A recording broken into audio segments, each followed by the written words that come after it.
Arratsaldeon, gurekin bat egin duzuen guztioi. Gracias por compartir con nosotros esta sesión.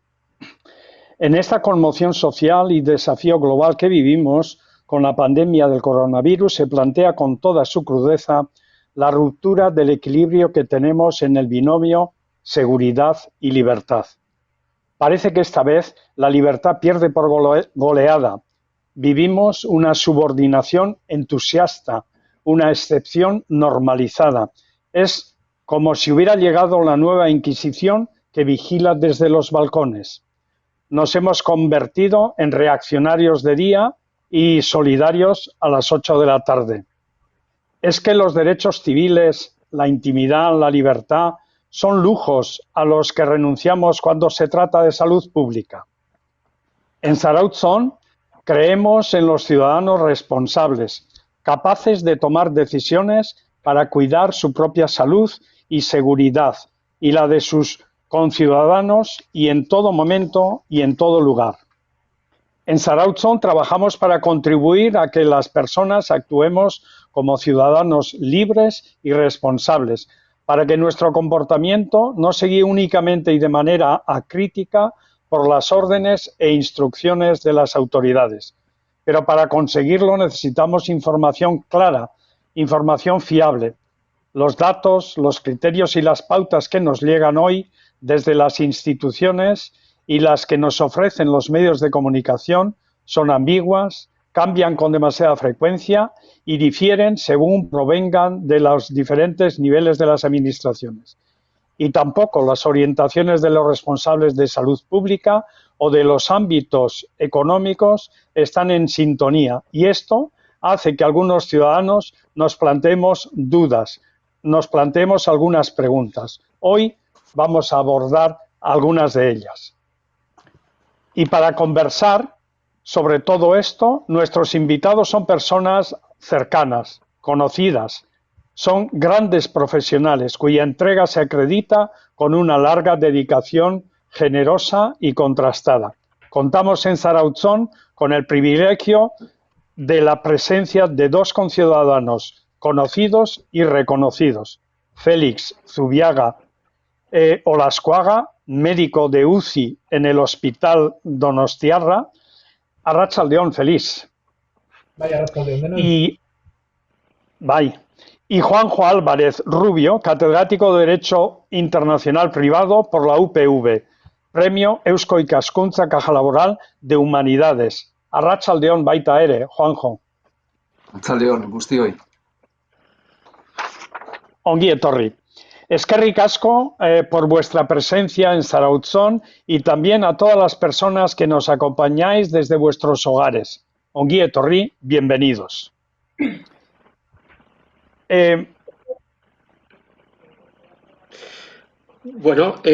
Ángel. Félix, Arratsaldeon, Kaixo, Lagun. En primer lugar, lo que quería era transmitirte 1 millón de aplausos para ti y para toda la colectividad de profesionales sanitarios que estáis haciendo ese trabajo tan impagable. No sé si hay que llamaros héroes o de otra manera, pero considero que sois unos servidores públicos ejemplares y que nos sentimos muy orgullosos y agradecidos por vuestro trabajo. Yendo a la cuestión de hoy. Esta crisis ha generado diferentes focos mediáticos con el sistema sanitario, que si la respuesta tardía, que la falta de tratamientos específicos, la falta de instalaciones, de equipamientos, la falta de elementos de protección, el numeroso personal sanitario que ha sido infectado y muchas otras cosas. Te invitamos a hablar de todo ello. Pero es que además las UCIs también han estado en el ojo del huracán mediático y tú trabajas en una UCI como médico y yo quería preguntarte, más allá de lo que digan los protocolos de actuación y todas las disposiciones que hay alrededor de estas cuestiones, pero ¿qué pasa por la mente de un profesional que dispone de un solo respirador y tiene 2 candidatos? ¿Cómo se articula ese dilema? ¿Qué pasa ahí en la mente de una persona que puede ser tú o un compañero tuyo en esa situación? Félix, cuando quieras. Mila esker, eta arratsaldean gaur hemen egoteko aukera emateagatik. Bueno, yo quisiera empezar situando este tema en un contexto histórico, para saber un poquito de dónde venimos, porque aquí la historia también importa. Ha habido históricamente varias pandemias o varios brotes de virus en la historia de la humanidad. De los últimos y quizá el más cercano y conocido fue hace un siglo, el año 1918, se conoció como la gripe española, aunque no surgió en España, y produjo 50 millones de muertos en el mundo. Y más o menos se calcula que murió un 6% de la población mundial. Entonces, el miedo a una gran pandemia siempre ha existido. A mí me lo explicaron en clase y aparece en en todas las instancias. Entonces, después de aquello, pues parece que entramos en una fase de seguridad, aparecieron las vacunas y demás, y el año 2003 apareció la primera epidemia de coronavirus en China, se llama el SARS coronavirus.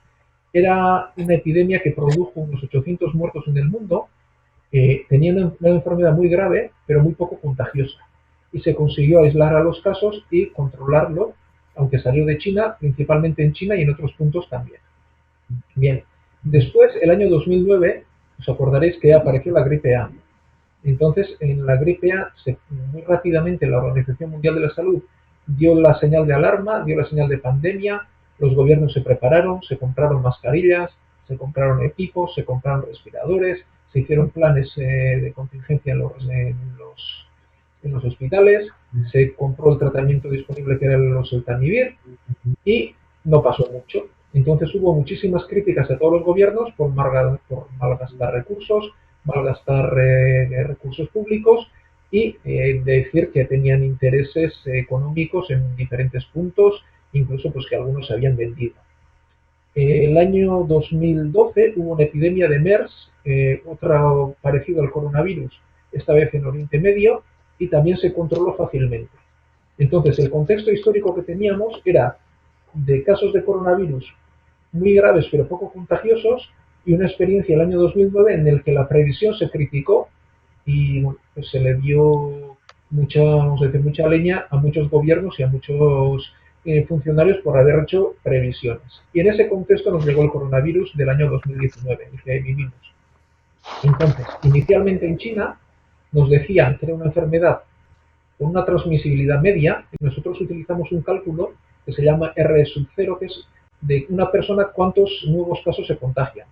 Y nos decían que era de 2, es decir, una persona contagiaba 2, de 2 vendrían 4, de 4 8, de 8 16. Esos son en los primeros 4 ciclos.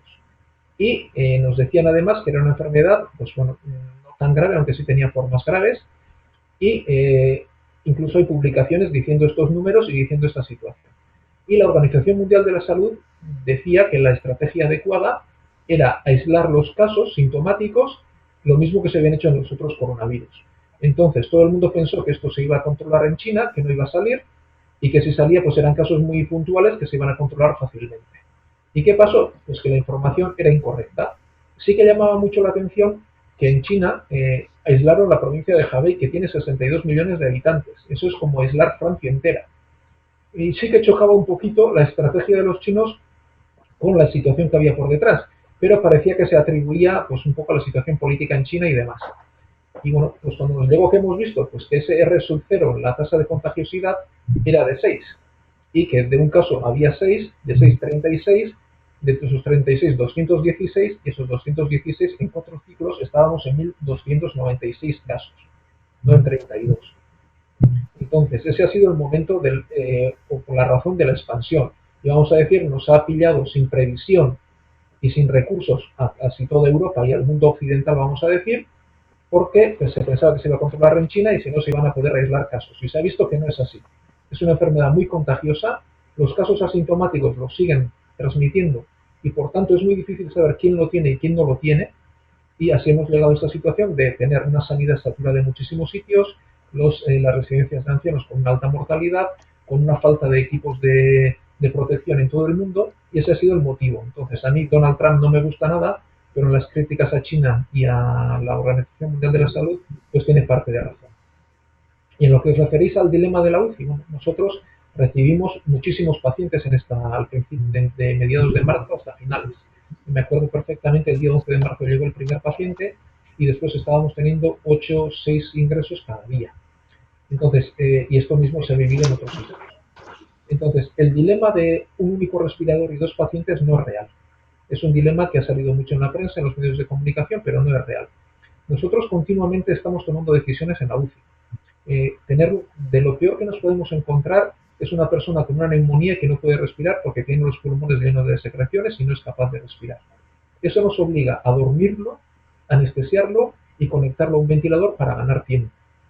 Pero eso supone una atrofia muscular, una afectación de los nervios, hacer una traqueotomía, sobreinfecciones, rehabilitación, y si vemos que alguien no lo va a superar, no se lo ofrecemos, pero no se lo ofrecemos porque es malo para él, no porque no tengamos sitio. De la misma forma que a una persona muy afectada no se le hace una cirugía cardíaca, a una persona muy afectada no se le intuba y no se le conecta una anestesia en una situación de neumonía.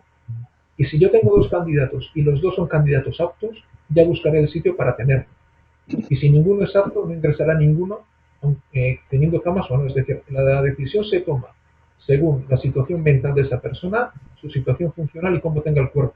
Y basándonos en que le vamos a hacer un beneficio o no un perjuicio. Entonces ese dilema no es real. Eskerrik asko, Félix. Gracias, Félix. Nos ha resultado tremendamente útil e instructivo que nos hayas ayudado a entrar, digamos, en la vivencia del profesional que está en la UCI allí en aquel momento. Vamos a cambiar de óptica.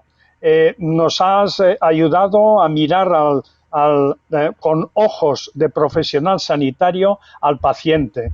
Ahora la óptica va a ser la del, vamos a mirar qué pasa en la ciudadanía, qué pasa en la ciudadanía que está confinada, qué pasa en la ciudadanía que está sola, qué pasa.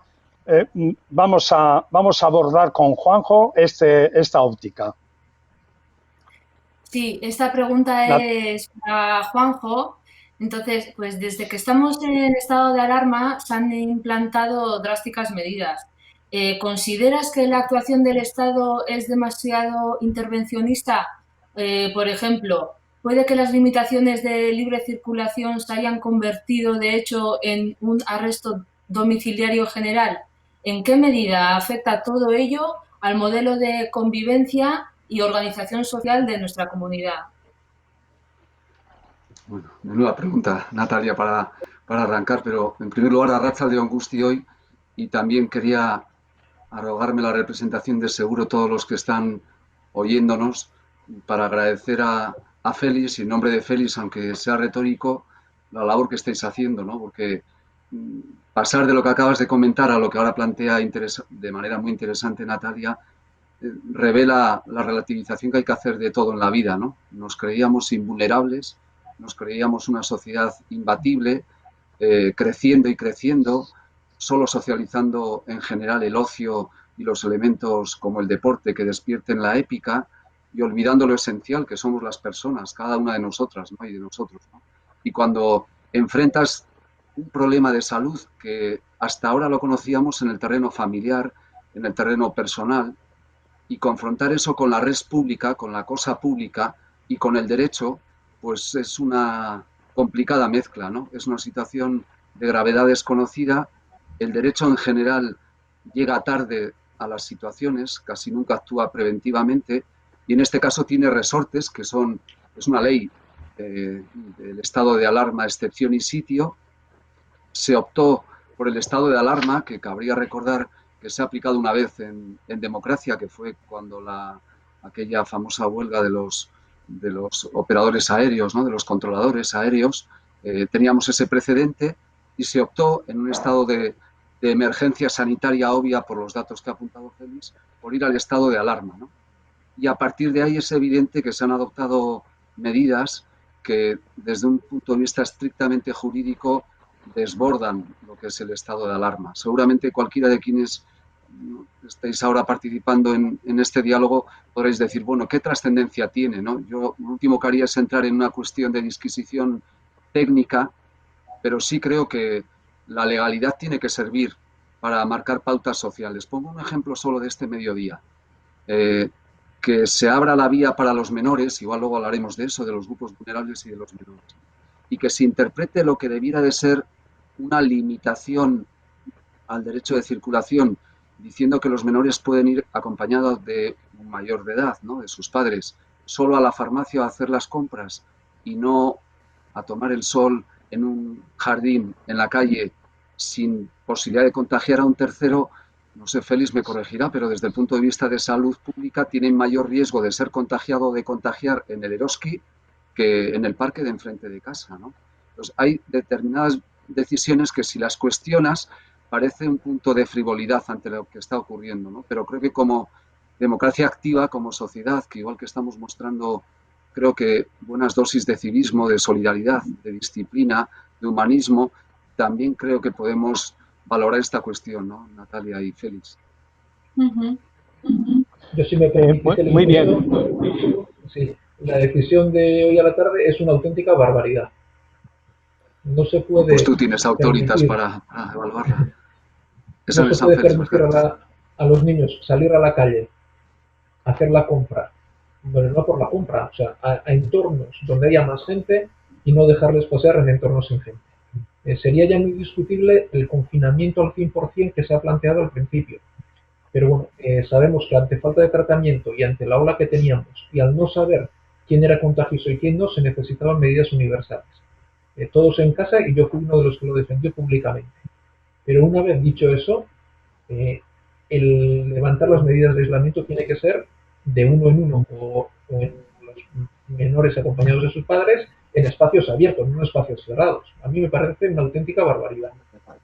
Ay, Félix, permíteme que rompa el guión y te haga yo una pregunta, porque también se habla de la posibilidad en esta época de desescalamiento de que los mayores de 70 años queden confinados, además de que eso vulnera un principio de igualdad, que no se guía por la edad, sino se guiará por la situación. Si está contagiado, puede contagiarse, si es asintomático o no. No sé si vosotros, desde el punto de vista de la deontología ética, contempláis eso, pero desde luego, desde el punto de vista jurídico, pretender una medida de esa naturaleza no tiene tampoco admisibilidad, y sin embargo se está comentando, ¿no? Desde el punto de vista médico, la diferencia sería que una persona mayor de 70 años tiene formas más graves de la enfermedad. Entonces sería un consejo de que no se expongan a otras personas para que no se contagien y que no tengan esas formas más graves que una persona joven. Es la única limitación que se pondría. Sería un consejo y no una prohibición absoluta. Pero mucho más importante que eso es si salimos, cómo salimos. Es decir, de uno en uno, siempre respetando la distancia de 1,5 metros, 2 metros hacia otras personas y evitando tocarnos la cara, tocarnos los ojos y lavándonos las manos continuamente. Eso sería la base. Y el consejo de que las personas mayores alarguen un poquito más el confinamiento o el aislamiento, lo han dado varios expertos, y sobre todo basándonos en que esas personas mayores podrían tener formas más graves y que por tanto el riesgo que correría sería un poquito mayor. Vale. Bueno, Félix, muy bien. A mí me gustaría llevarte otra vez al terreno hospitalario, ¿verdad? Que parece muy interesante hibridar estas dos cuestiones y ver lo que pasa en la calle y también dentro de los centros sanitarios. Ya imaginamos que vuestra vivencia diaria, tanto en las unidades de UCI como en urgencias, bueno, y ambulatorios, en todo el centro del sistema, pues ha sido muy diferente en los momentos anteriores a la pandemia a los que se han vivido últimamente y todavía se están viviendo. Pero yo lo que de alguna manera quería preguntarte es por los pacientes, ¿no? Los pacientes que en esta situación pues han tenido que vivir de una manera seguro que mucho más angustiosa. Muchos además se han marchado de esta vida pues sin acompañamiento de sus familias, de sus amigos, allegados. Realmente solamente vosotros habéis estado, los sanitarios, allí como clínicos, ¿no? Al pie de la cama, como lo dice la palabra. ¿Qué historias has podido vivir o has percibido en tu entorno, historias de pacientes y que nos puedas contar y pues eso, en el ámbito hospitalario, porque el punto de vista de estas personas también creo que todavía no ha emergido. Me imagino que lo hará más adelante, pero vosotros estabais allí. ¿Qué nos puedes decir, Félix? Bueno, pues que es una enfermedad que ya desde al principio y con todas las noticias que ha habido, la gente lo vivía como muy cercana a la muerte, ¿no? Entonces, esa muerte lo hemos visto nosotros, hemos visto familias en el que se han muerto el matrimonio a la vez casi, un matrimonio, marido y mujer morirse a la vez, lo hemos visto. Hemos visto de un matrimonio estar ingresado, morir uno de ellos y el segundo tener que ingresar nosotros en la UCI, y son situaciones muy duras. Y sobre todo lo que define esto es el miedo y el aislamiento. Claro, no tener ningún contacto externo nos produce muchísimo estrés y muchísima angustia. Entonces, pues me acuerdo perfectamente del caso de una chica de 40 años que tenía una neumonía y la íbamos a intubar. Y nos pidió que quería hablar con su marido antes de que la intubáramos. Estaba muerta de miedo, pero me acuerdo perfectamente de esa videollamada, que como le decía a su marido que le quería mucho, que había sido lo mejor de su vida y que esperaba verle de otra vez, pero que si no lo volvía a ver, que muchísimas gracias por todo. Bueno, salió bien la chica, la estuvamos y ahora está en casa y ha ido bien. Pero esa sensación de miedo, de pánico, de que todo esto se me acaba, lo hemos vivido. También hemos vivido un poco la ansiedad de las familias, de familias que nosotros informamos telefónicamente todos los días. Y me acuerdo de familias que cada día, me acuerdo de una mujer perfectamente, cada día nos cogía el teléfono llorando. Y la conseguíamos tranquilizar, le dábamos buenas noticias y al día siguiente nos cogía el teléfono llorando. Y así continuamente, hasta que también es una historia con final feliz, pues su marido se recupera y sale de la UCI, ¿no? Pero esa situación de angustia tan tremenda, yo creo que agravada por la sensación de soledad y aislamiento, pues también lo hemos vivido. También hemos visto morir sola a la gente, sin ningún acompañamiento, ni espiritual, ni familiar, ni personal. Hemos estado con ellos y yo personalmente he intentado acompañar a alguien, aunque no sé si servirá para mucho, ¿no? Y también hemos visto la otra parte, ¿no? De la alegría, del agradecimiento. Me acuerdo de otra persona joven a la que intubamos, llamamos a su mujer, se lo contamos, y cuando volvimos a llamar, pues varios días después, y le dijimos que le habíamos quitado la intubación orotraqueal y que había recuperado y que iba para adelante, me acuerdo perfectamente que me dijo: hoy es el día más feliz de mi vida. Lo habéis conseguido y hoy es el mejor día que yo tengo en el recuerdo, ¿no? Entonces son sensaciones tremendamente fuertes, que personalmente son bonitas de vivir y duras también. Sí, vamos a ver, si me permiten, Félix y Juanjo, nuestros dos invitados, quiero recordar que estamos en la primera sesión de las conversaciones en tiempos de coronavirus que hemos empezado a organizar en Zarautz. Y quiero recordar que el título general de esta conversación lo hemos titulado de ese modo: esto es un golpe al estado de bienestar y al estado democrático. Bajo ese enfoque queremos volver a llevar nuestra mirada otra vez a la ciudadanía, a la sociedad. Y para ello recurrimos también la opinión y las reflexiones de Juanjo. Vamos, Natalia.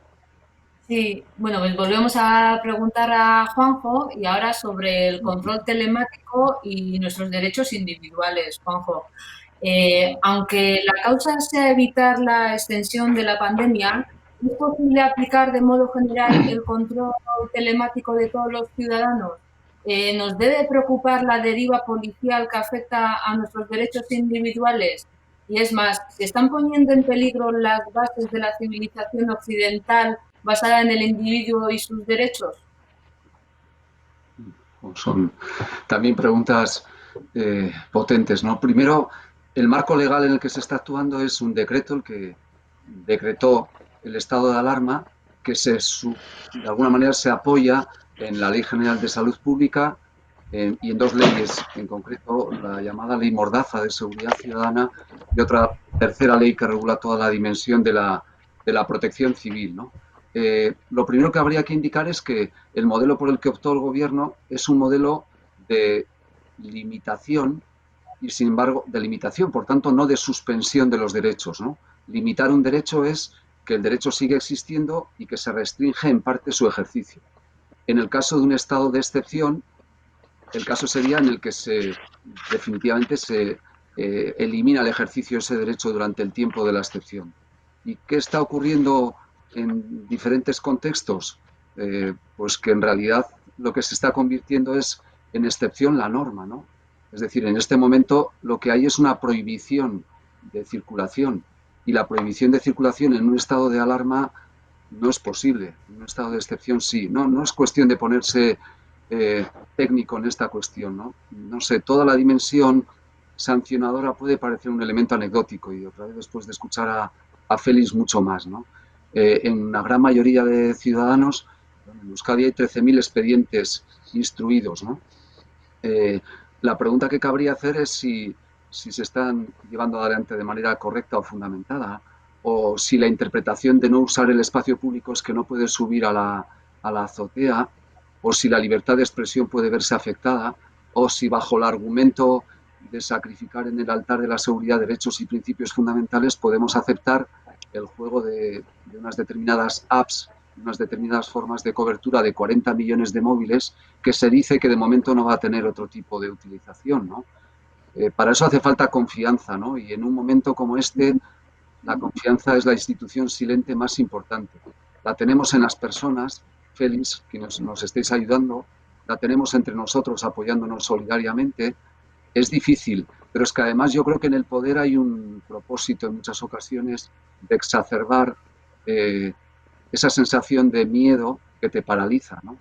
Y como sociedad, el mismo civismo, la misma solidaridad, el mismo humanismo que estamos demostrando, deberíamos de hacerlo para reivindicar estas cosas. No sé, Alemania puede estar siendo modelo en algunas cosas. Hace escasos días el Tribunal Constitucional ha consagrado el equilibrio en derechos fundamentales y ha dicho que en un contexto de emergencia de esta naturaleza, el derecho de manifestación, en la medida en que no riña con el derecho de salud, es posible. Pero en nuestro caso hay otro tipo de libertades como el de expresión o la de expresión que están siendo objeto de debate. Yo lo único que subrayaría es pronto para decir qué tipo de sociedad va a surgir desde aquí. Pero esta idea del mando único, este planteamiento de focalizar acríticamente todas las decisiones, creo que está reñido con una ciudadanía crítica, cívica y responsable. Como venimos de lo que venimos en la política, parece que tenemos que ser maniqueístas, ¿no? En un extremo o en otro, lo bueno o lo malo.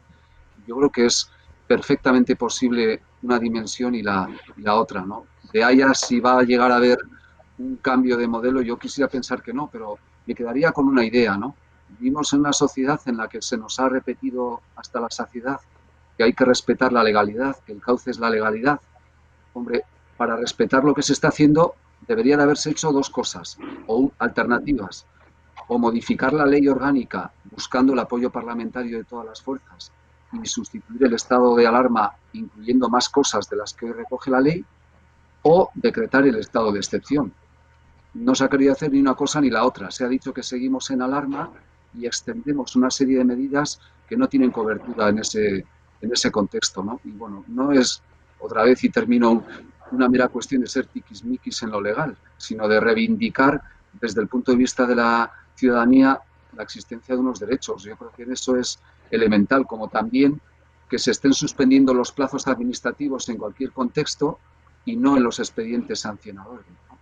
Y eso no significa ponerte del lado de a quien sancionas, pero si alguien está deambulando por el monte aisladamente, solo, no sé, Félix, corrígeme, pone en riesgo la salud de las personas.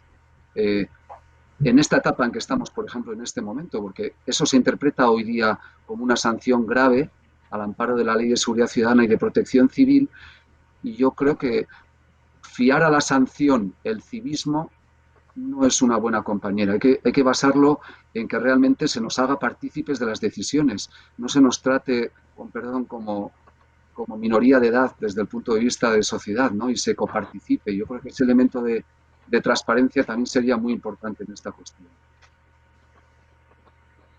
Sí, Juanjo, en la reflexión inicial decíamos que para alcanzar, para ser ciudadanos libres y responsables necesitamos una información, necesitamos conocer, necesitamos interiorizar y ser autónomos en nuestras decisiones.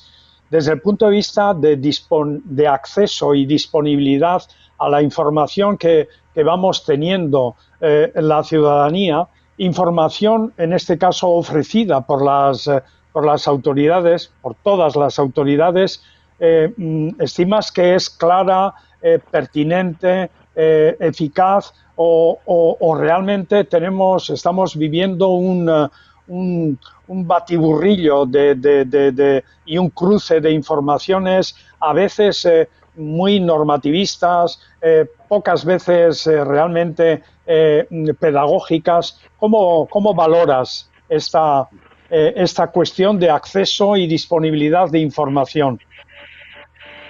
Es otra gran pregunta. En todo momento en democracia la transparencia y la comunicación es la piedra de toque del poder, ¿no? En este contexto en que estamos ahora, yo creo que todos tenemos que ejercer un punto también de humildad, ¿no? Nadie es omnisciente y los medios, a veces seguramente no malintencionadamente también, nos trasladan informaciones, ¿no? Yo acabo de tener hace poco conocimiento de una información respecto a todo el debate que parece una carrera por quién llega antes, ¿no? A todo el sistema de creación de test rápidos, que cuando escuchas, oye, ¿por qué esto que nos han anunciado ahora no emerge, ¿no?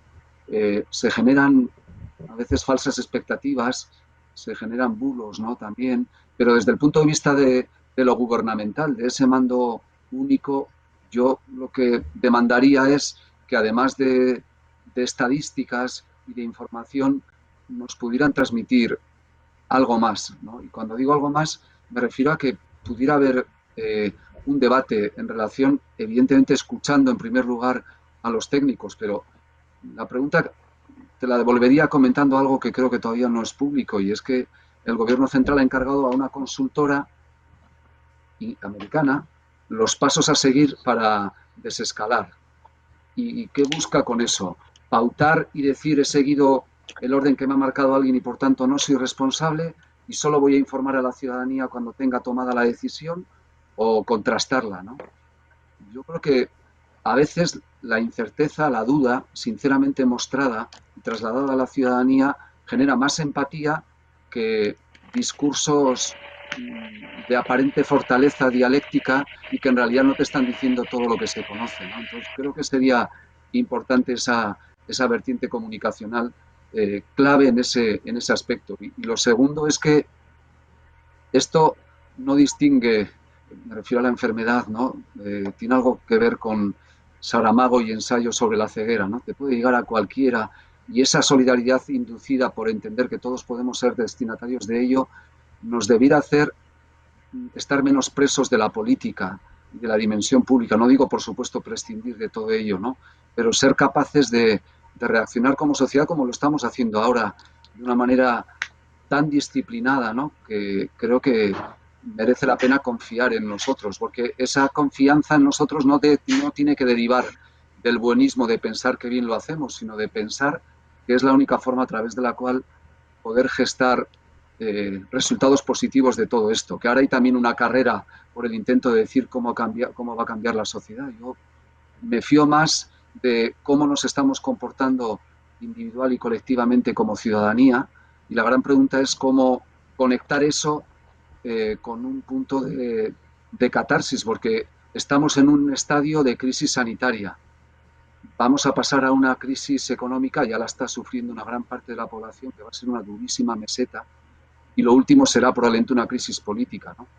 Pero solo una sociedad civil fuerte y cívica puede hacer frente a lo que va a llegar, ¿no? Creo que para eso debemos de estar muy por encima de las tribus políticas y del electoralismo que demasiadas veces lo vemos. Hace poco, Juanjo Millás, un excelente escritor, decía que casi siempre que hay muertos, por desgracia, hay buitres también, ¿no? Igual era muy fuerte la expresión, pero yo creo que nosotros tenemos que mirar por trabajar por una sociedad civil mucho más fuerte. Gracias, Juanjo, por ayudarnos a ponderar y a saber en dónde se sitúan las cuestiones claves y te agradecemos profundamente estas reflexiones.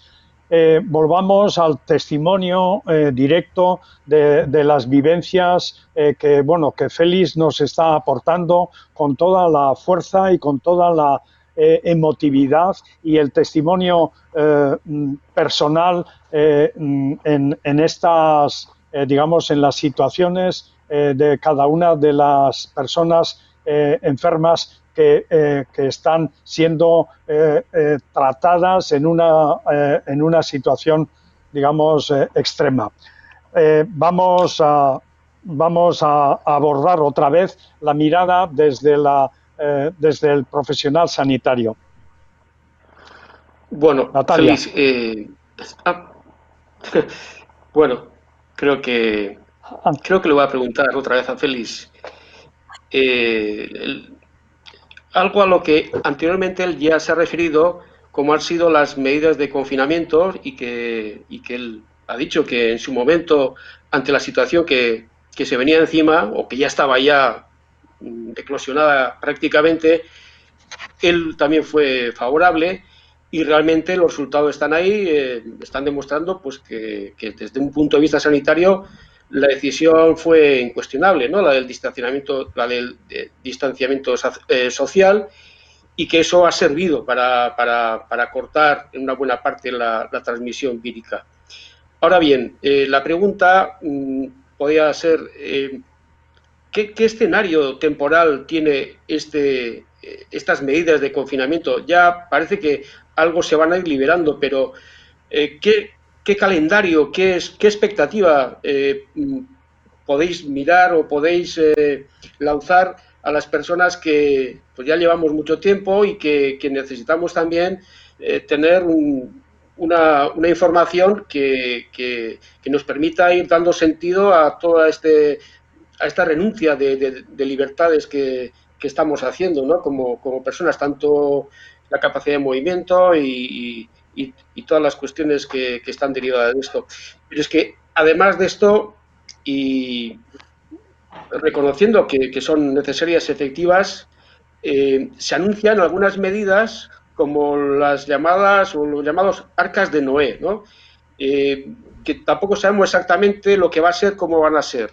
Y la historia nos dice que antiguamente, para tratar el confinamiento de los enfermos contagiados, como puede ser en este momento, lo que pasa es que antes eran las epidemias eran de lepras y tuberculosis y demás, se confinaban las personas en lo que se llamaban unas instituciones que se llamaban lazaretos, pero que muchas veces, más que una institución sanitaria, pues era más parecido a una prisión. No sé, este tema de las arcas de Noé, no sé lo que nos puedes decir. Y para terminar también con mi última pregunta, ¿en qué horizonte temporal, en qué expectativa podemos estar de cara a encontrar soluciones tipo vacunas, tratamientos? Ya sé que este es un tema también muy manido y nos da muchas respuestas, pero desde tu óptica, ¿cuál puede ser un escenario más o menos razonable? Pues vamos a ir por partes. Bueno, vamos a intentar entender un poco qué es este virus. Este virus se transmite sobre todo por gotas. Pequeñas gotas de saliva, de secreciones, que salen de una persona y que se difunden en un espacio de 1,5 metros, 2 metros con la tos o con los movimientos que hagamos. Y si tenemos las manos o tenemos la cara en ese espacio, pues nos contagiaremos. Hemos dicho antes que es tremendamente contagioso y que hay gente asintomática la que transmite la infección y que no sabemos quién es. Por tanto, esa transmisión hace que no lo podamos controlar buscando solo los sintomáticos. Hay que buscar a los asintomáticos. Los asintomáticos han hecho que se extienda la enfermedad y, como no sabemos quién es, pues necesitábamos medidas universales de limitación de movimiento. Yo lo defendí y pienso que aquí se han tomado un poco tarde. También pienso que como hay países que han llegado más tarde y han llegado un poquitín más para atrás, ha hecho que les haya ido mejor tanto en Portugal como en Grecia como en Alemania. Milagros, no un país al que mejor leído es al que le ha llegado un poquito más tarde y ha tomado las medidas de aislamiento un poco antes. Bien, dicho esto, ¿hasta cuándo? Pues no conocemos la enfermedad bien, lo lógico sería ir levantando poco a poco, pero con lógica. Y a mí la lógica me dice que lo primero que necesitaríamos serían movimientos individuales. Respondo a Juanjo, una persona que camina sola en el monte no contagia a nadie y lo podría hacer. Salidas controladas y basadas en el civismo, tanto para mayores como para niños. Y luego, una vez abierto eso, ir buscando medidas a veces imaginativas de cómo abrir comercios, cómo abrir otro tipo de establecimientos, otro tipo de actividades que se nos han ido limitando poquito a poquito. ¿Cómo? Bueno, sabemos que lo que hagamos bien o mal lo vamos a notar a los 15 días, pues tomando medidas y viendo qué pasa. Para eso no necesitamos consultorías americanas, eso lo podemos hacer. Mientras tanto, ir midiendo a ver qué gente o cuánta gente de la población ha pasado la infección. Llevamos 15 días esperando las pruebas serológicas y seguimos esperando y no tenemos noticias, pero espero que comience. Es importante tenerlo y esa sería un poquito la expectativa. Normalidad absoluta no vamos a tener en varios meses, porque pequeños brotes se van a producir y respondo a la segunda pregunta. ¿Qué va a pasar mientras tanto? Pues que va a haber brotes de gente con clínica, pero alrededor va a haber gente asintomática. Y si hay una persona sin síntomas pero con virus, se le recomienda aislarlo de la sociedad, idealmente en casa, pero si no lo puede hacer en su domicilio, pues ¿dónde? Pues esa es un poco la gran pregunta. Se ha propuesto pues Arcas de Noé, son ejemplos comunicativamente horrorosos. Lo que se podía decir o plantear son sitios públicos donde pasar la estancia lo mejor posible. Y junto a ello, y la pregunta sería para Juanjo, si es legal o no obligar a alguien que no quiere meterlo en un aislamiento, pero eso ya a mí se me escapa. Médicamente sería lo ideal. Y ya, por finalizar a la pregunta, los tratamientos se están probando, claro, no tenemos nuevos tratamientos, no conocemos el virus, entonces estamos probando tratamientos que han funcionado en otros virus que por analogía pueden empezar a funcionar.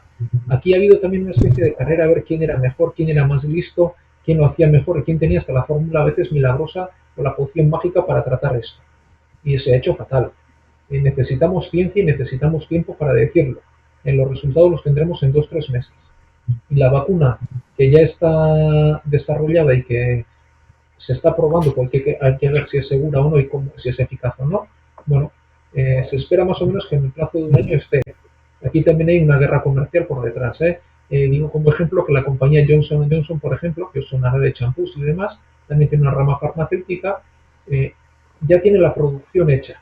Es decir, en el momento que le salga la prueba positiva, ya tiene la vacuna producida para venderlo en todo el mundo y ser el primero en llegar. Si le sale mal, pierde como 1 millón de euros. Pero bueno, eso es un poquito la perspectiva que tenemos. Ahora lo ideal sería ir levantando la mano con lógica, ver qué pasa más o menos en periodos de 15 días, ir abriendo pequeños establecimientos, siempre con civismo y entrando de uno en uno, y luego ya una vez pasada esa fase, ver si hay rebrotes o no hay rebrotes, ir abriendo la mano pues poquito a poquito. Es que ricasco, Félix, una vez más.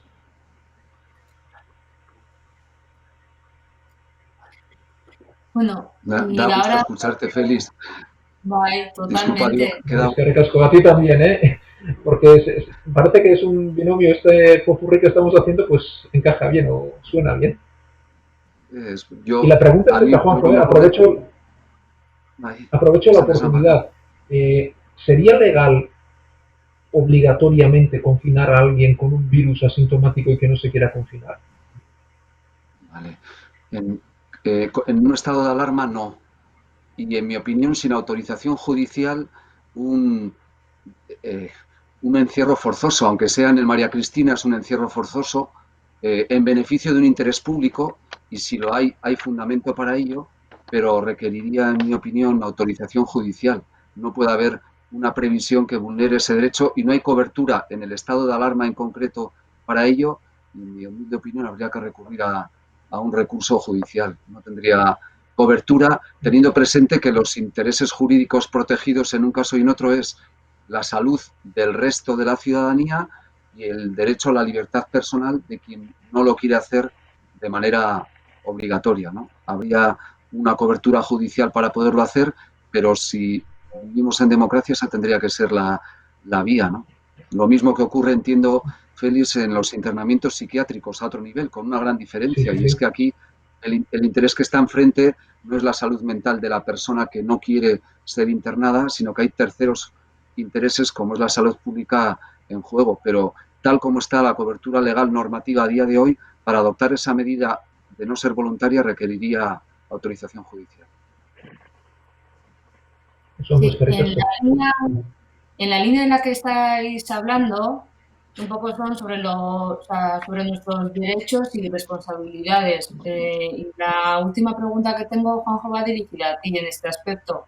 La Unión Europea ha publicado una guía de actuación en el que propone criterios claros que deben de respetar las autoridades. Nos gustaría saber también cuál es su eficacia real. Asimismo, la eficacia de las sociedades asiáticas que se nos está transmitiendo puede llegar a deslumbrarnos hasta trastornar nuestra Carta de Derechos y Deberes Ciudadanos. ¿Es necesaria la actuación quizá decidida de organismos independientes como la Agencia de Protección de Datos o los defensores del pueblo para que las autoridades, tanto políticas, sanitarias y agentes económicos, respeten nuestros derechos? Quizá pueda haber alguna tentación de seguir utilizando nuestros datos con fines policiales o provecho económico incontrolado por parte de las grandes corporaciones y pueden imponerse e implantar una sociedad dirigida, es decir, una democracia disciplinaria. En definitiva, ¿cómo podemos contribuir para que los ciudadanos nos respetemos y nos hagamos respetar con responsabilidad? Claro, estás planteando, Natalia, dentro de todas las preguntas, cómo conjugar un equilibrio siempre complicado, ¿no? Cuando las Torres Gemelas del 11 de septiembre, Bush padre dijo que todo el mundo era terrorista y que los terroristas no tenían derechos y que, por lo tanto, todas las libertades quedaban censuradas. La Comisión Europea dijo algo que elevó la dignidad de la Unión Europea en ese momento. Luego la ha ido perdiendo también. Pero dijo, el día que sacrifiquemos en el altar de la seguridad los derechos y principios fundamentales, estaremos dando la primera victoria, en aquel caso decía, a los terroristas, ¿no? Quiero decir con eso, bueno, de todo lo que planteabas, primero, la Unión Europea esto lo ha hecho de manera propositiva, está publicada en el Diario Oficial de la Unión Europea, lo remite a que cada uno de los gobiernos decida qué hacer y no ha decidido de momento europeizar esa medida, cosa que a mí me parece triste. Es verdad que ha hecho, desde el punto de vista de apoyo económico, más en 4 semanas que en 4 años de la crisis económica del 2008, ¿no? Pero es evidente que hay argumento jurídico para que algo que no puede superar un Estado por sí solo, y Félix lo describía, no hay varitas mágicas. Los que han tenido la fortuna como sociedad de recibir más tarde el impacto del virus han conocido lo que en otros lugares se estaba haciendo, ¿no? Es evidente que aquí el principio de subsidiariedad, que actúe la Unión Europea, que puede tener mayor fortaleza que cada Estado, sería muy importante. También velando por la Carta de Derechos Fundamentales que se contempla, ¿no? Hombre, el temor al contagio, entre comillas, de mirarte en el espejo chino, que es un capitalismo caníbal combinado con autoritarismo y partido único, me parece que es comparar dos modelos sociales difícilmente extrapolables en soluciones, ¿no? Pero, bueno, recordad todos cuando veíamos en el telediario cómo construían un hospital de aquella forma, ¿no? Y nos sorprendía, nos maravillaba, pero también había un punto de ironía en nuestra mirada diciendo, qué cosas están haciendo. Y te das cuenta que al final hay un punto de disciplina social en esa cuestión que, bueno, de eso sí podemos aprender. De otras cosas, yo creo que pensar en un Estado más protector, yo lo que quiero es un Estado que proteja mis derechos y que nos ayude, no un Estado protector o un gran hermano, que es lo que puede ocurrir si efectivamente la democracia vigilante se impone bajo el shock emocional en el que estamos en este momento y se acaba consolidando. Gratz Marlaska dijo, no contemplamos otros usos adicionales, pero si la inversión es de algunos miles de millones de euros, el riesgo de que luego se diga no se iba a utilizar, pero se ha utilizado, existirá. En Schengen, en la Unión Europea, hay mecanismos pensados para el terrorismo que se han empleado para la videovigilancia de ciudades, ¿no? Y ahí es una red pelágica que arrastra derechos de todo tipo. Y no se trata de ser gruñón jurídico, sino de decir, oiga, nos han consultado si realmente, más allá del contexto de la gravedad de la situación, vamos a aceptar esta minoración de derechos? ¿Tenemos alguna capacidad no ya de protestar o de formular la cuestión, ¿no?, sino de plantearlo? Porque, por último, en una democracia, organismos como los que has comentado son importantes, ¿no? Pero son importantes si son verdaderos contrapesos al poder. El problema que tenemos en la democracia formal española es que todos los instrumentos que son contrapesos al poder están colonizados por los partidos políticos. Todos. La Comisión Nacional del Mercado de la Competencia, la Comisión de los Mercados, el Banco Central Español, el Defensor del Pueblo tiene una adscripción política que es respetable como la que tenemos cualquiera de nosotros, faltaría más, pero para que fueran verdaderos contrapesos al poder, el sistema de selección no debiera de ser en clave política, ¿no? Entonces, tampoco tengo yo demasiada confianza, porque ha habido una solicitud ante el Defensor del Pueblo, que como están suspendidos los plazos, no se han atendido todavía, porque también es llamativo que la justicia, no los jueces, la justicia como sistema esté retranqueada, ¿no? Ahora hay una vulneración de un derecho fundamental y no tenemos mecanismo para proteger o para actuar. Yo creo que eso es un desatino democrático. Sé que no tiene nada que ver en trascendencia con todo lo que nos trasladabas, Félix, pero tampoco lo debemos de olvidar, al menos para tenerlo presente y para reivindicar nuestra capacidad ciudadana de decir: somos responsables, somos cívicos, vamos a ser solidarios, vamos a responder a las indicaciones que tú dabas, por ejemplo, Félix, con pleno sentido común, pero no debemos de ser ciudadanos gregariamente domesticados que aceptemos acríticamente cualquier tipo de posición. Me parece que eso es la manera de tener un verdadero pulmón social, tristemente nunca a lo mejor traído, para seguir respirando como sociedad, ¿no?, para seguir avanzando, y creo que es posible asincrónicamente a diferente velocidad. Ahora lo importante es salir de donde estamos, pero nos vamos a tener que remangar mucho para lo que Félix planteas como una nueva normalidad social que vaya temperándose. Bueno, intentemos aprender de todo ello, ¿no? Y eso tiene que pasar por profundizar en democracia, no por inventar una nueva democracia a la que llamemos democracia y sea una especie de caudillismo con poder, ¿no?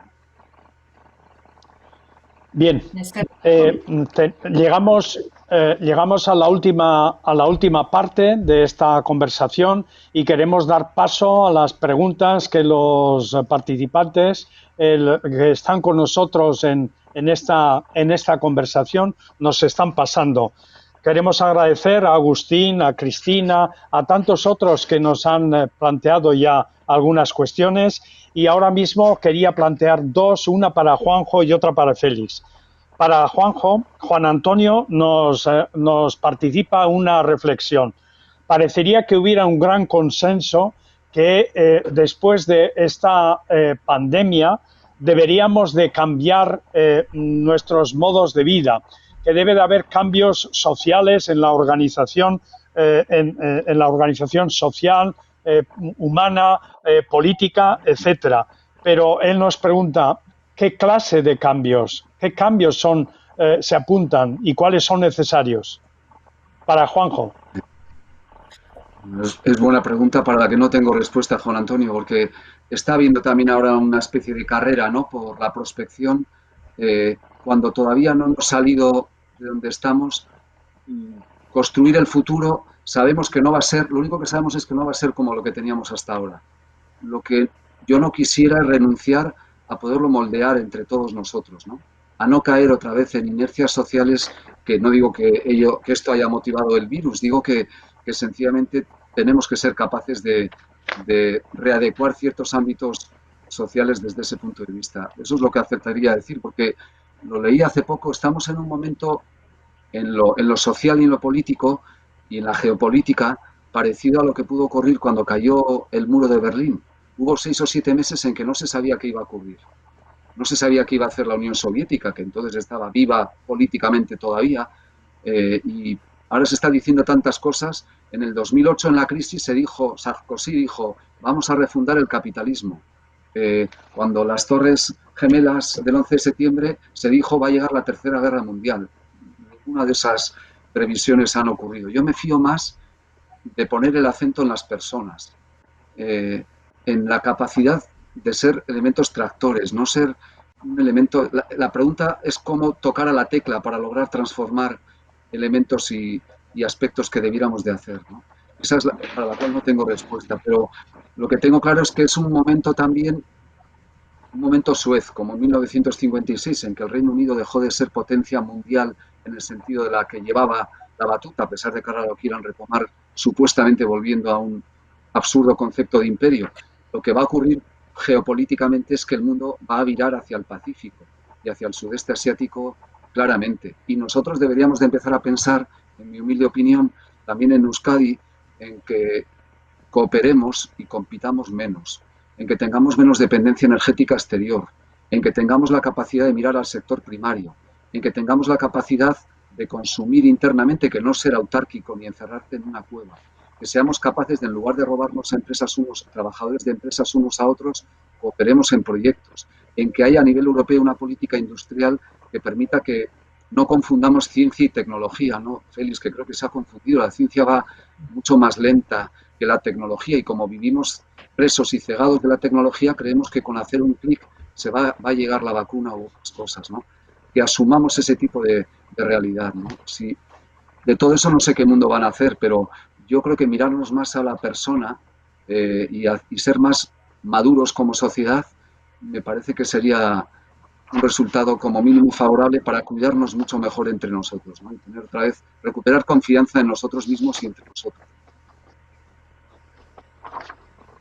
Sí, seguimos con las preguntas. Luis quiere trasladar una cuestión a Félix. Él se interesa por el porcentaje de camas UCI disponibles que habitualmente son utilizadas como consecuencia de accidentes del deporte, de tráfico, etcétera, y si ese uso se ha visto de alguna manera trastocado, modificado, desequilibrado. ¿Cómo es el uso y el destino de las camas UCI disponibles? Generalmente se dice que lo ideal sería tener una ocupación inferior al 80% de las camas de UCI, que por si hubiera después un gran accidente o otro evento inesperado, no sé, un incendio o alguna cosa, pues tener la opción de recurrir al 20% restante y poder dar una respuesta adecuada. Eso es lo ideal. Sí que nos vemos en situaciones de epidemia, de gripe, por ejemplo, casi todos los años, pues con una ocupación cercana al 100% y con dificultades para salir. Pero como he dicho antes, si una persona lo necesita, se le busca la cama donde sea, se hacen traslados interprovinciales o lo que haga falta.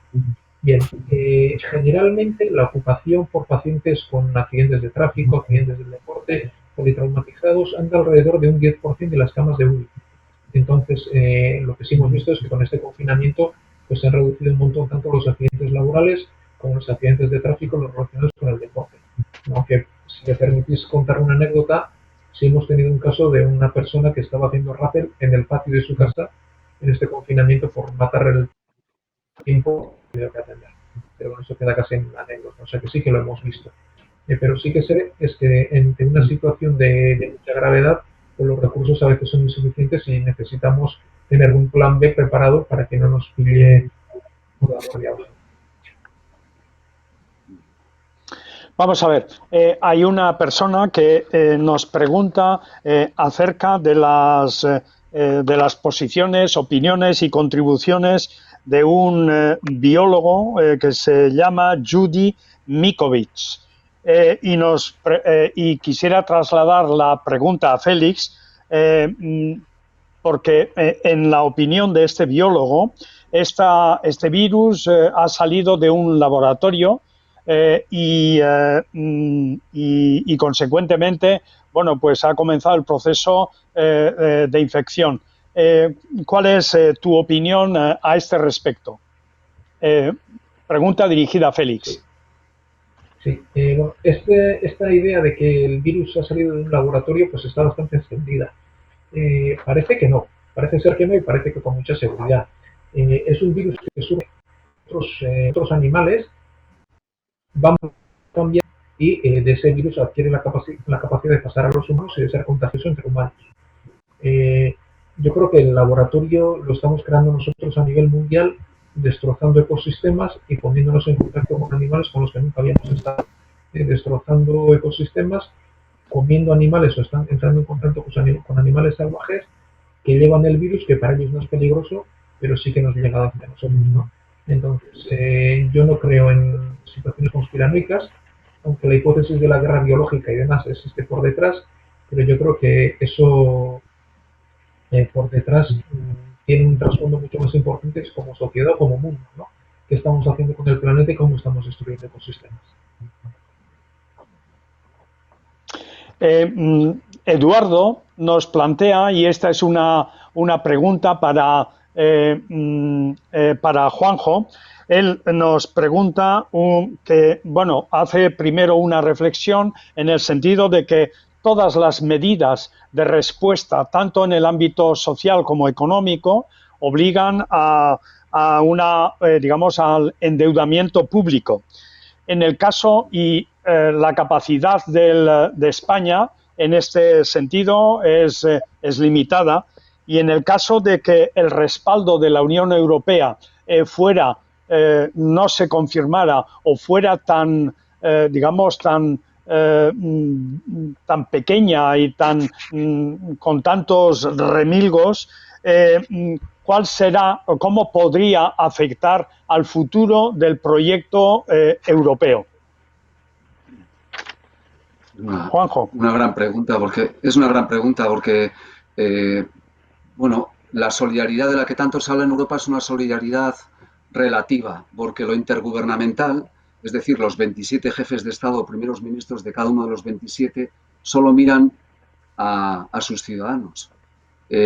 Una solidaridad transnacional, como una democracia transnacional, que es lo que debiera de ser una Europa, ojalá federal algún día, es un sueño quimérico en este momento, ¿no? Pero creo que, como ocurrió en la anterior crisis, la solidaridad va a venir inducida por el egoísmo, y me trato de explicar. Bueno, el saldo neto favorable del Estado español desde el 85 hasta hoy son 90.000 millones de euros que han llegado. La capacidad de endeudamiento del Estado español, efectivamente, es de los estados que menos capacidad de endeudamiento tiene en este momento, pero con el interés del Euribor por debajo de cero, al deudor le beneficia.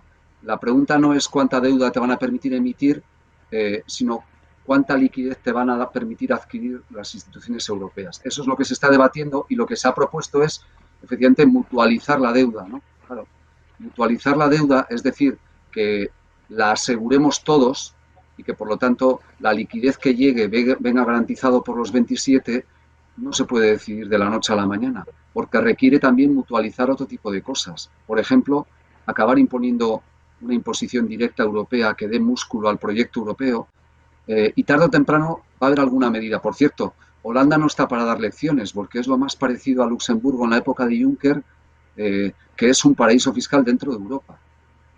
Claro, está ganando a través de una práctica fraudulenta, si vamos a criterios éticos, porque son fenicios dentro de Europa, y les va bien. Nos van a acabar apoyando porque se dan cuenta que si no, muere de inanición el sistema. Somos 480 millones de ciudadanos, y yo confío en que se haga, desgraciadamente, porque no sería lo deseable, desde el egoísmo de quien dice: si no me ayudo, rompo el mercado, ¿no? Entonces, es una pena, pero es un punto de inflexión. Pero es que los costes de la inacción es lo que está llevando a cada gabinete de los primeros ministros en Europa a decir: algo tenemos que hacer. Los costes de la inacción, que significa qué ocurre si rompemos Europa. Pensemos que volviéramos a la peseta en este momento. ¿Y cómo hacer frente a todo lo que nos va a llegar, ¿no? Sería algo complejísimo. Entonces, quiero pensar que Europa, al menos por este argumento de tan poco glamour desde el punto de vista de los valores, sea capaz de reaccionar. De momento lo ha hecho. Es una medida importante, necesaria, no suficiente, pero 500.000 millones de euros es una cantidad que en 4 años no fuimos capaces de poner encima de la mesa en el 2008. Y por último, en lo económico, que se queda años luz de lo importante que estamos comentando, esta no es una crisis de demanda, ¿no? Ha ocurrido simétricamente en su entrada en todas las economías, y ahora lo que hay que intentar es que la salida no sea asimétrica en lo posible, que podamos volver no al mismo escenario anterior, porque no va a ser posible, pero al menos lograr que el nivel de desigualdad social no se incremente. Ese es un enorme riesgo que puede existir. Y claro, ¿cómo correr la maratón y los 100 metros a la vez? ¿Cómo, por ejemplo, prescindir de un modelo basado en los servicios y en el turismo? Cuando el turismo va a tener una afección no coyuntural, probablemente estructural, si hablamos de al menos 4 o 5 años, ¿no?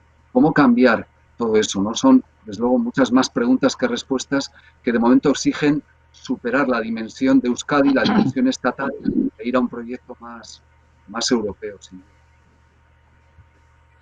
Sí, tenemos un participante que nos lanza una doble pregunta. Una para Juanjo, y se refiere a una cuestión que ya hemos tratado, pero que la vuelve a plantear, y es, ¿realmente el confinamiento es eficaz y en qué medida y hasta dónde?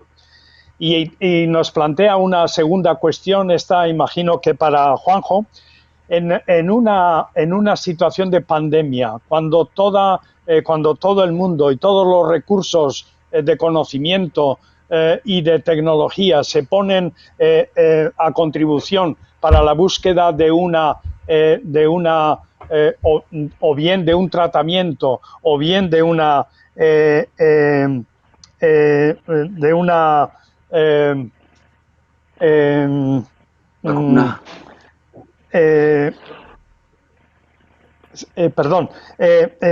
es aceptable, es posible que todos estos logros científicos sean registrados y aprovechados de una manera privada por empresas farmacéuticas o de cualquier tipo. Esta sería la segunda parte. La primera, la eficacia del confinamiento, y la segunda, la valoración de esta posibilidad que parece clara, porque históricamente ha sido la de patentar cualquier solución para esta pandemia.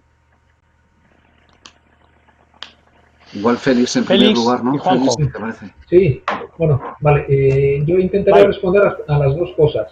Lo primero, la medida más eficaz a falta de vacunas y a falta de tratamiento es el aislamiento.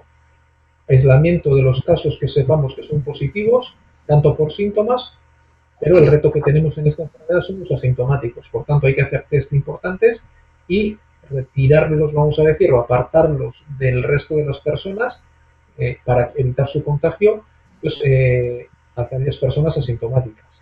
El asunto es cómo hacerlo y hacerlo civilizadamente y educadamente, y cómo hacerlo, pero la eficacia es indudable. Y además es lo único eficaz que tenemos en este momento y recomendado por todas las instituciones médicas que tenemos. Entonces, a lo segundo, hay un gran negocio dentro del mercado farmacéutico y, por ejemplo, hay un fármaco que se está probando que se llama Remdesivir y la empresa que lo tiene, pues sus acciones se han multiplicado por 5, aún sin saber si va a funcionar o no. Entonces, yo creo que éticamente no sería lícito utilizar cuestiones económicas ante una situación de pandemia mundial. Pero ya la parte legal se lo dejo para acá. Sí. Queríamos trasladar a todos los participantes una felicitación que nos traslada Xavier desde Argentina. Él se refiere a un comportamiento ejemplar de la cooperativa de Hernani, que buscando con una capacidad de respuesta muy rápida, pues se está poniendo en marcha con la importación de maquinaria desde China la solución a la disponibilidad de mascarillas de un modo masivo, urgente y eficaz. Y nos felicita por esta capacidad de respuesta. Ana, y esta es una también cuestión para Félix, se interesa por la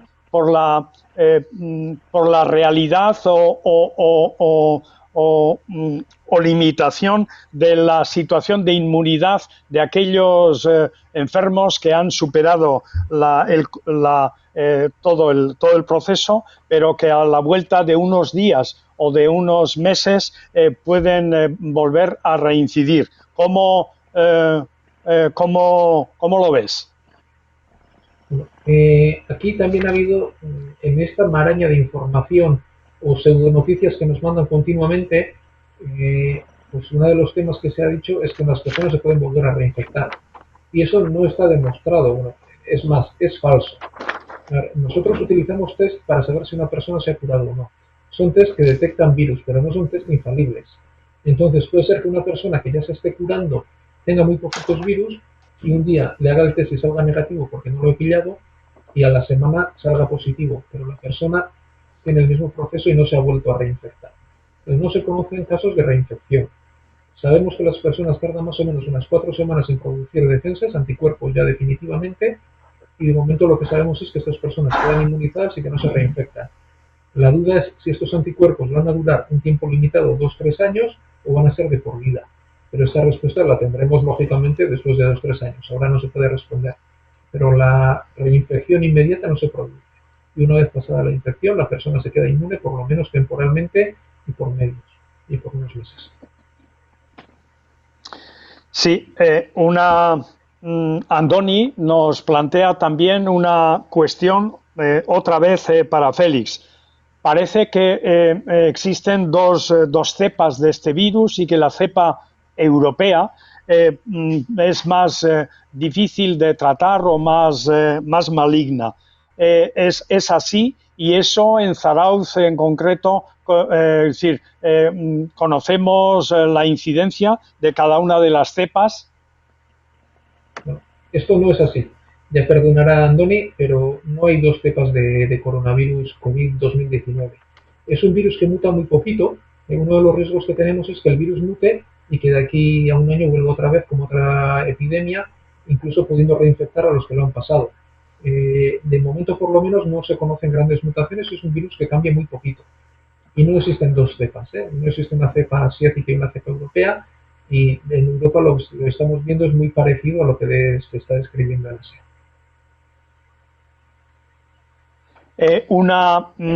Miquel nos plantea una cuestión que para Juanjo, que es bueno, que en alguna medida ya la hemos a la que ya nos hemos referido, pero nos pregunta si con una declaración de estado de excepción o de sitio no cabría hacer un confinamiento de todos los asintomáticos. Juanjo. Sí, con el estado de excepción legalmente sería posible hacerlo porque existe la posibilidad de directamente limitar la libertad de residencia e imponerte, bajo el argumento de esa vulneración del orden público derivado de esa declaración de excepción, esa causa de fuerza mayor que lo permitiera. Legalmente sería posible. La pregunta es, no sé, Félix, ¿cuántos cientos de miles asintomáticos puede haber o podemos ser, ¿no? Y cómo llevar adelante todo ello. Lo razonable, otra vez cívicamente, sería que si a mí me dicen que soy asintomático y que puedo contagiar, es que voluntariamente me quede en mi casa el tiempo que me indiquéis que me tenga que quedar. Si no lo hago, hoy legalmente requeriría cobertura judicial. En un estado de excepción sería posible. Si nos apoyamos en el altísimo número de personas responsables, un porcentaje altísimo de esos asintomáticos, que serán cientos de miles, diríamos, oye, pues salvo que me voy a otro lugar porque no quiero contagiar a los de mi familia en casa y si me permitís voy allá, o porque no tengo en casa un lugar donde aislarme. Impondría más el sentido común que lo jurídico, y en lo jurídico es claro que legalmente hoy no hay cobertura para esa medida y que sí lo habría en un estado de excepción. El estado de sitio queda en un contexto ya de dimensión militar que prefiero ni siquiera evaluarla porque no la han contemplado en ningún caso, aunque la presencia del ejército también podría dar para algún comentario, ¿no? Fernando nos plantea una cuestión que va para Félix y se refiere al MMS. Se dice, parece, que en Norteamérica, en algunos laboratorios, están haciendo investigaciones para su tratamiento y su posible cura. ¿Esto es cierto o es otro bulo más? Es otro bulo más dentro de este periodo de superinformación y de vamos a decir, noticias que tenemos sin ninguna base. Para que os hagáis una idea, MMS es el acrónimo, son las siglas de Magic Mineral Substance, una sustancia mineral mágica. Entonces eso no tiene ninguna base científica ni ninguna aplicabilidad, y qué más nos gustaría que tener algo que curase el virus, pero de momento por lo menos, y en lo que tenemos hay ensayos en marcha, pero no existe nada tan mágico, vamos a decir, y científicamente de momento por lo menos demostrado.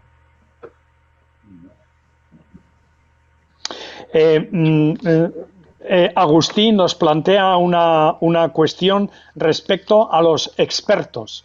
Esta creo que es una cuestión para ambos, tanto para Juanjo como para Félix. Se refiere a que la contribución de los expertos, tanto en la crisis financiera del año 2008 como en la actual pandemia, parece que cometen muchos errores. ¿Qué credibilidad merecen estos expertos después de estas experiencias fallidas? ¿Va el poder económico social por delante de la opinión de los expertos? Suena Itza. Bueno, empiece Juanjo y luego yo voy a coger un ratito para hablar sobre el tema. Vale, perfecto. Hombre, yo diría 2, 3 cosas. Primero, la omnisciencia queda para los sabios, ¿no? Y aquí, efectivamente, en un mes han salido expertos en el COVID como los hay de fútbol cada fin de semana, casi, ¿no? Entonces yo no mezclaría las dos cosas. Lo mismo que en el 2008 y aquella crisis, recuerdo un comentario de un importante dirigente económico de Euskadi que dijo que los economistas eran, Félix, como la ciencia forense, que se acuerda de que dice de que se ha muerto el enfermo, pero no se encarga de curarlo, ¿no? Por cierto, hablando despectivamente de la función forense, que entiendo es fundamental en muchos ámbitos, precisamente para prevenir a futuro enfermedades probablemente y para conocer realidades de otro tipo, ¿no? Para mí, el papel de los expertos, que habitualmente no quieren los dirigentes políticos, o mejor dicho, quieren un experto o una experta que les diga, vísteme la argumentación que tengo que dar. El verdadero experto no vive del narcisismo, no vive de la política, no vive de lo coyuntural, vive, creo, de poner su sabiduría, el conocimiento a favor de la sociedad, ¿no?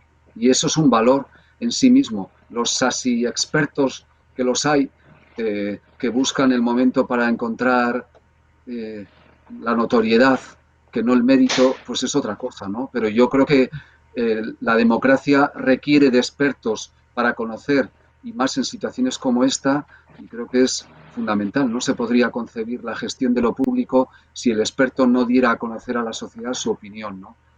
Eso es lo que acertaría a decir. Creo que minusvalorar el papel, lo que pasa es que ahora llamamos comité de expertos con perdón a muchas cosas que no lo son de antemano, ¿no? Pero si lo son y si aportan su conocimiento, es la tabla de salvación a la que aferrarnos. Sí, una pregunta y tenemos que ir terminando.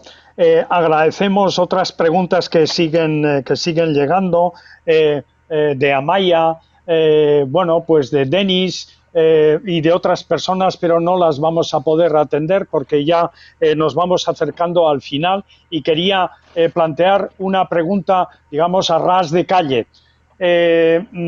Nos la traslada Cristina. Este verano en Zarauz podremos ir a la playa, podremos organizarnos.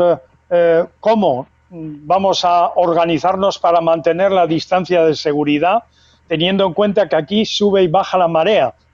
¿Habrá toldos? ¿Cómo lo veis? Toldos sí, porque los toldos son individuales, por tanto ahí no va a haber problemas, siempre manteniendo la distancia. ¿Cómo va a ir la enfermedad? Pues un poquito dependerá si hay nuevos brotes o no va a haber nuevos brotes. La respuesta lo sabremos más o menos en plazo de 15 días, 3 semanas.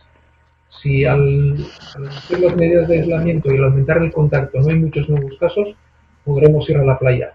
Podremos ir a la playa siempre manteniendo la distancia de seguridad, 1,5 metros, 2 metros, y por ejemplo, pues en bajamar sí será fácil porque la playa de Zarauz pues, es muy amplia, y en pleamar pues tendremos que quedarnos en casa.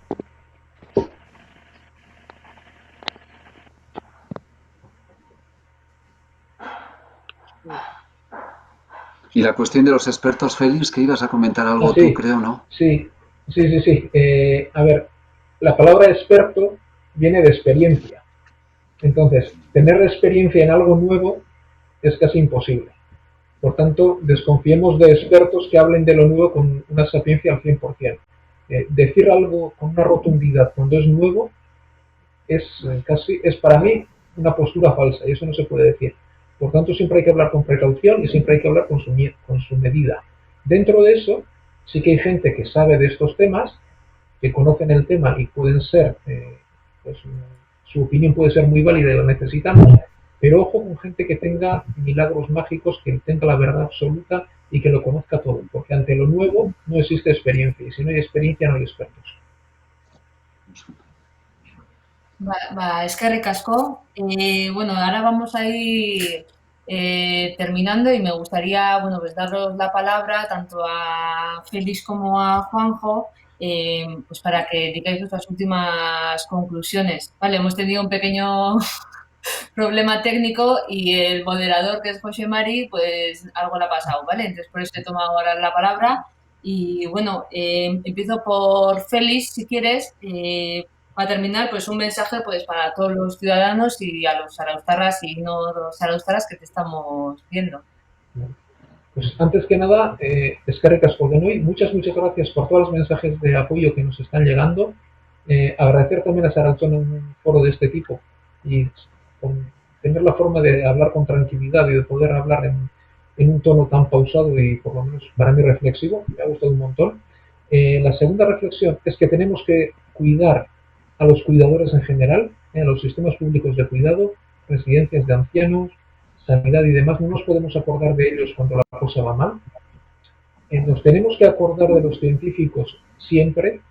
De aquí mi gran reconocimiento a los mal llamados becarios, que son contratos basura para científicos de primer nivel y no hay derecho a eso. Y ahora nos acordamos de la ciencia cuando la cosa va mal. Y mi última reflexión, las dos últimas reflexiones, la primera sería crítica y la segunda positiva. La crítica sería que necesitamos otro periodismo.